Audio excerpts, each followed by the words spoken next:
Talk Show. Recorded live. Hello and welcome to the Castle of Horror interview segment where we talk to writers and creators of today's genre world. From Denver, Colorado, I'm your host, Jason Henderson, creator of the steampunk graphic novel Clockworks, co-written by Tony Salvaggio, due this September.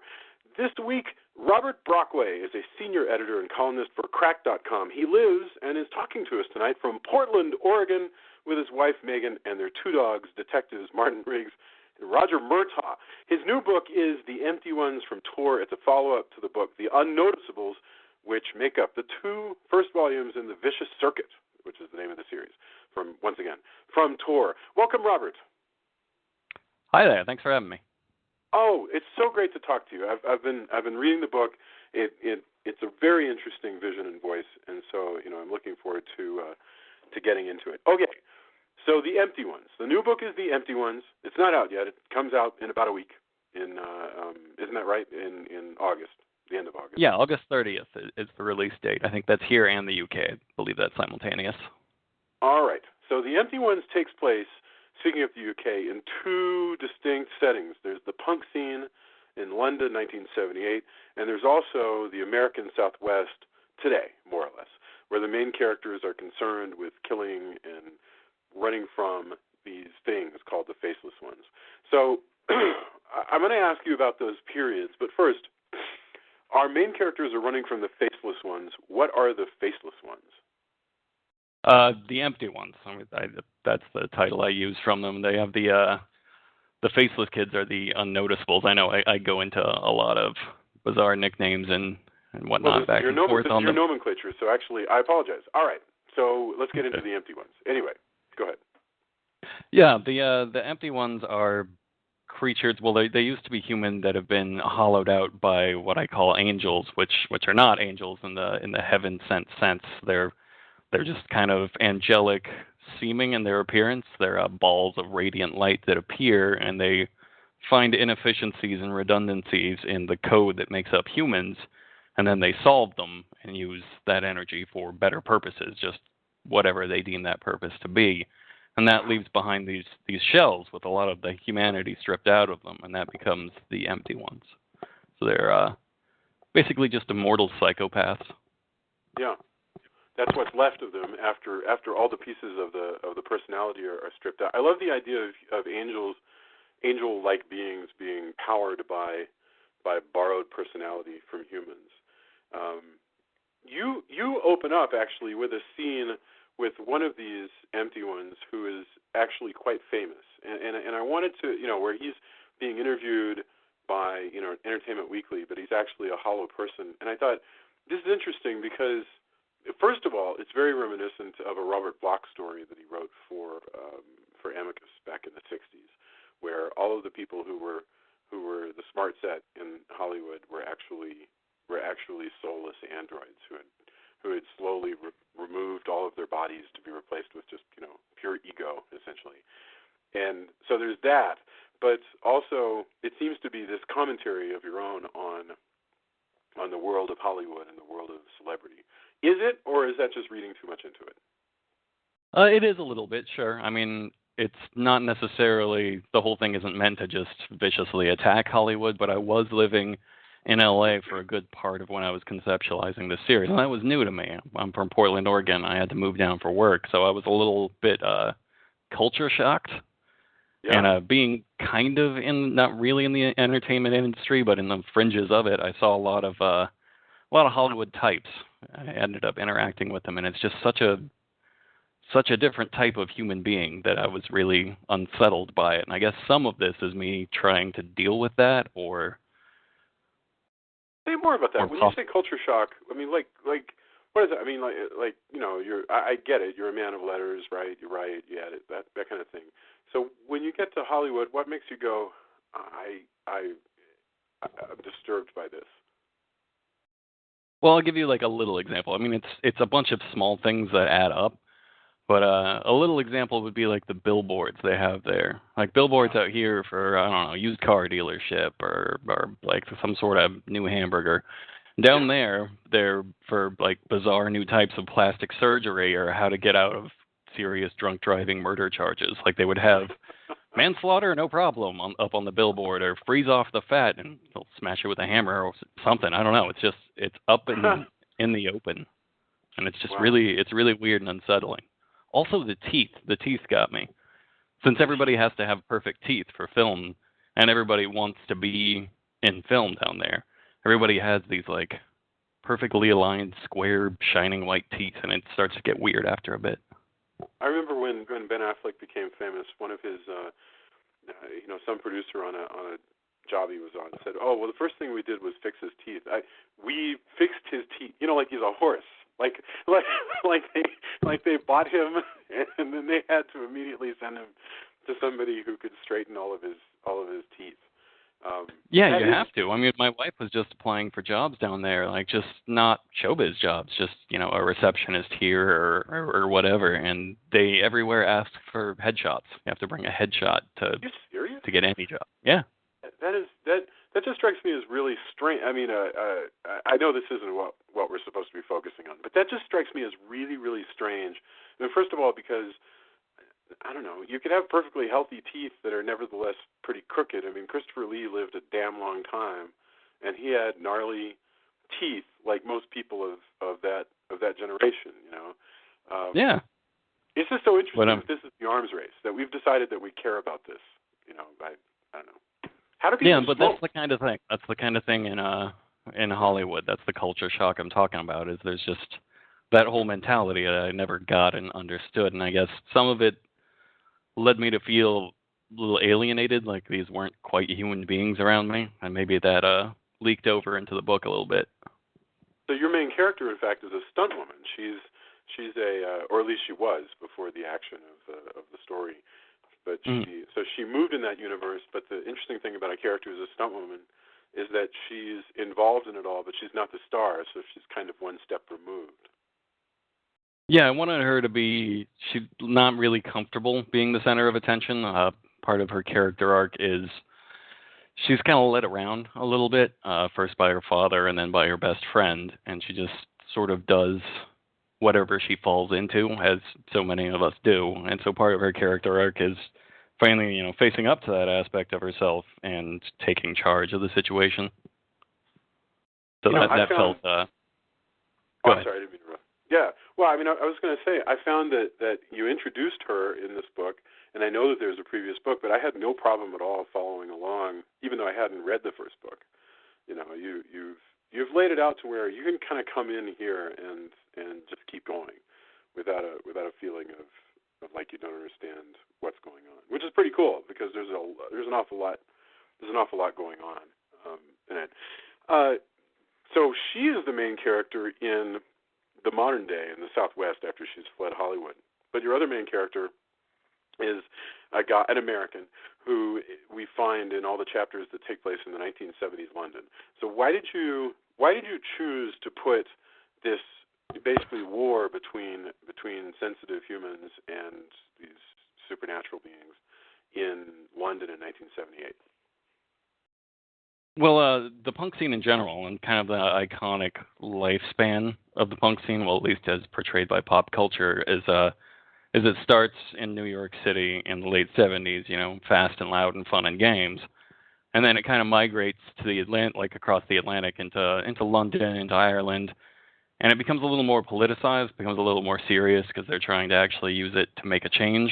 And then it kind of moves back to Los Angeles and gets weary and jaded and like angrier and harder, and then it just sort of fizzles out and dies. I mean, it's not. Punk's still going, but that's the movie version of punk rock.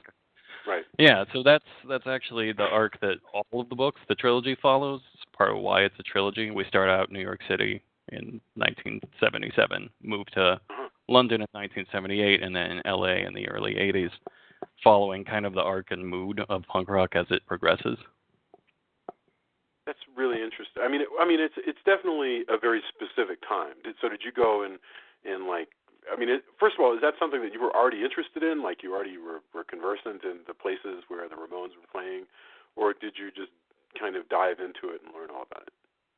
I wasn't knowledgeable of things like New York City. I had only been through the airport there at that point, and certainly I've never lived in the 70s, and it's just such a different place. Like even if you live your whole life in New York, you have no idea what it was like in the 70s in the punk scene. I mean, it's Yeah. totally different.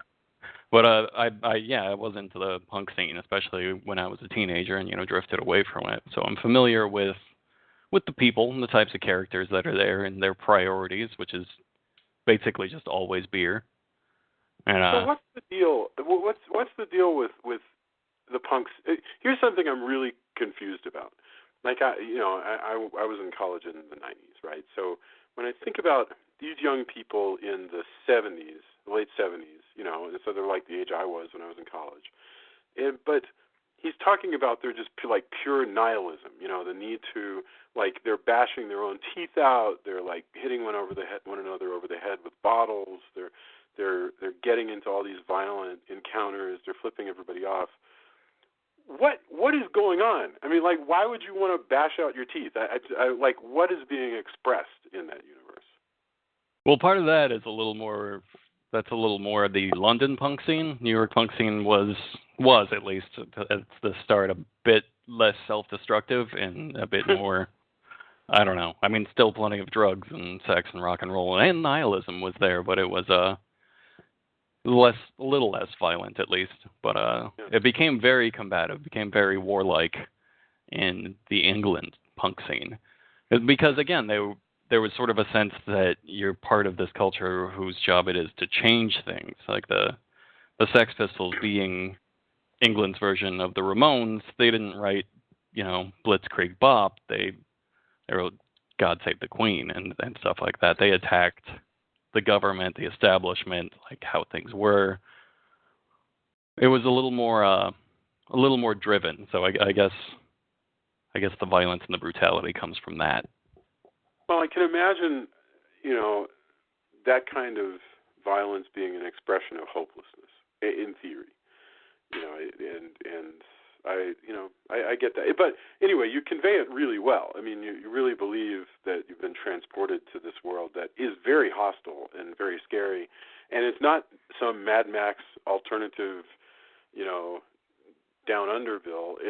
This is just old London town, 1978, and that's really very well presented.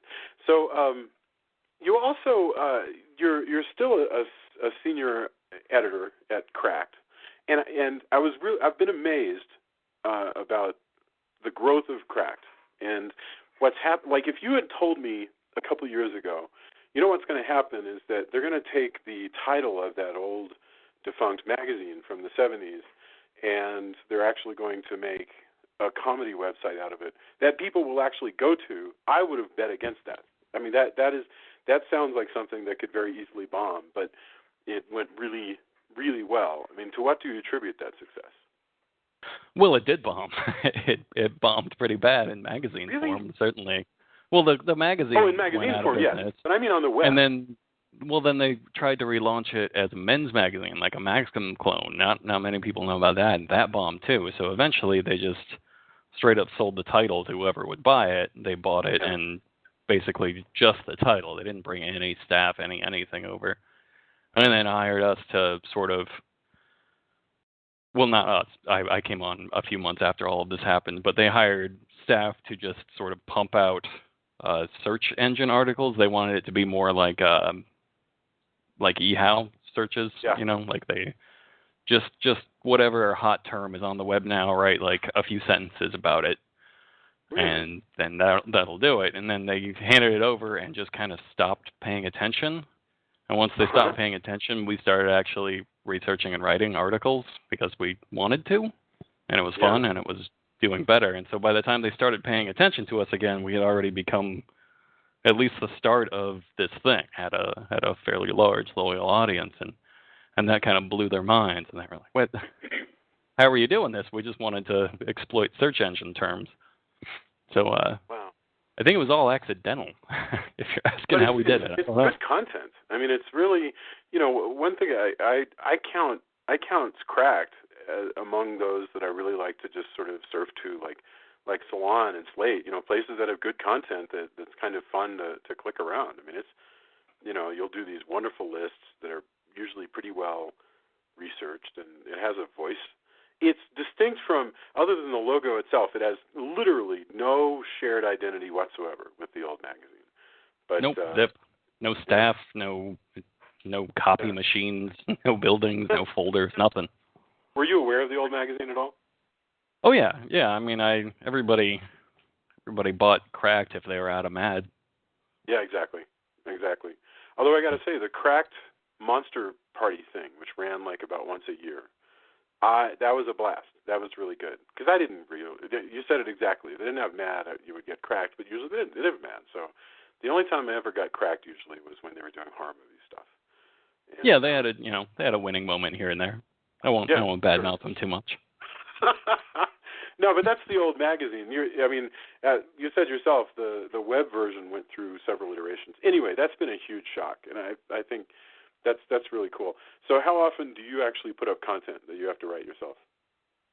That I write myself, it's been a while since I've done it. I still can if I want to, but I had a weekly column just recurring every week for 5 years, and I just kind of burned out on it. Now I look at an idea or something I'll have for a column, and my brain will just shuts down. I just couldn't do it anymore. It's happened to all of us when you have to put that much regular content, because they don't also see the behind the scenes where we're doing a lot of line editing. We're doing a lot of ghostwriting for pieces that go up on our site. So for every one column you see from me, there's thousands and thousands more words every week that aren't attributed to me because I'm just quote unquote editing them. So you get burned out eventually, and you just can't do your own stuff anymore. And I'm still, writing there, but it's little bits and pieces, jokes here and there littered throughout the articles, or the occasional ghost-written article for somebody else that maybe can't speak English very well but had a really killer idea, that kind of thing. That's it. No, I know exactly what you mean about the burning out. I used to write regular columns. Like I covered in one week, I would cover like an episode of Buffy the Vampire Slayer, and an episode of Roswell, and an episode of like the X-Files or something else. And you're turning in, and a column on anime and a column on manga, and so you're turning in like 1,000 words a day, right?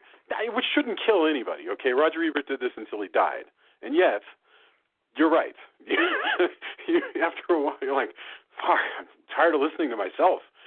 That's all you do for a long time. It's just, there's only so much you have. It's like a depleted reservoir inside of you, or just run dry on the words for that particular purpose.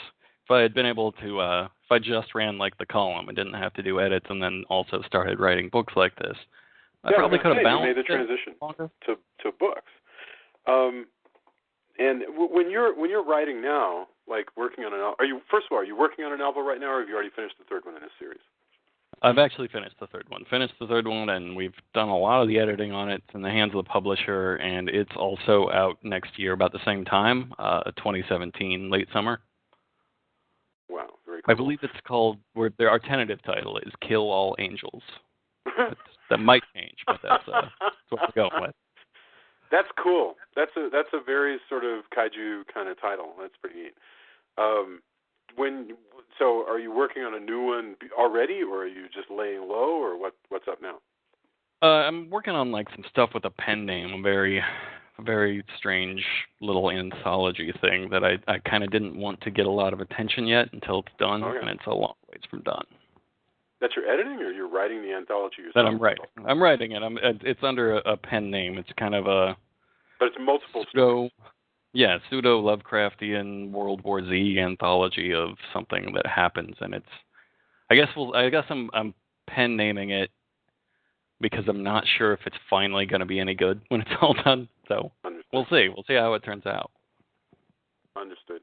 So when you're going out to write, I mean, I know that's a series of stories that are going to be linked together. But if it were a novel, you're going out to write. You need to finish a book in a couple of months. What is your process? I mean, I talk to people every week. Some of them will go out to Starbucks, some go to a library, some stay in their own laundry room. Like, what's your go-to place to get your work done? Oh, still just my office. At home? I don't know. It's a comfortable space. I have a standing desk and some nice big windows. My dogs hang out with me all day. It's pretty neat. But you work there all day on your editing job too, right? Yeah, I don't leave the house often. You don't feel the need to like switch from one to the other, to like leave the editing job and like drive somewhere and then start over. Like Magritte apparently would literally leave his house every morning and put on his hat and walk down the block to his studio because he felt a need to create a transition from one place to the next. Not everybody has that, though. I guess some people do. I just don't. I'm kind of comfortable here, and other people might bother me when I'm out and about. Like, they might try to interact with me in some way or talk to me, and I'm just not a fan of that. Yeah. Do you listen to music? Yeah, I listen to music all day, every day. I have a really nice pair of headphones and a gargantuan default playlist that I just usually put on shuffle and go. How much do you try to get done in a day? Like if you're working on a book, like how much are you trying to accomplish? If I'm straight hardcore into the first draft mode, I try to shoot for between 1,500 and 2,000 words. Fantastic. That is really fantastic. Very cool. Gosh. All right. So the book is The Empty Ones. It is very exciting. I've been reading it. It jumps back and forth from 1978 London punk scene to the Southwest today, and involves a lot of like high tension action and violence and hiding, and I'm very impressed. It comes out in about a week. Mr. Brockway, Robert, I'm sorry. Thank you very much for joining me, and I wish you all the best, and hopefully we'll have a chance to talk again really soon. Thank you so much. Thanks for having me. It was great. Absolutely. All right. Take care, sir. Bye. All right. You too. Bye.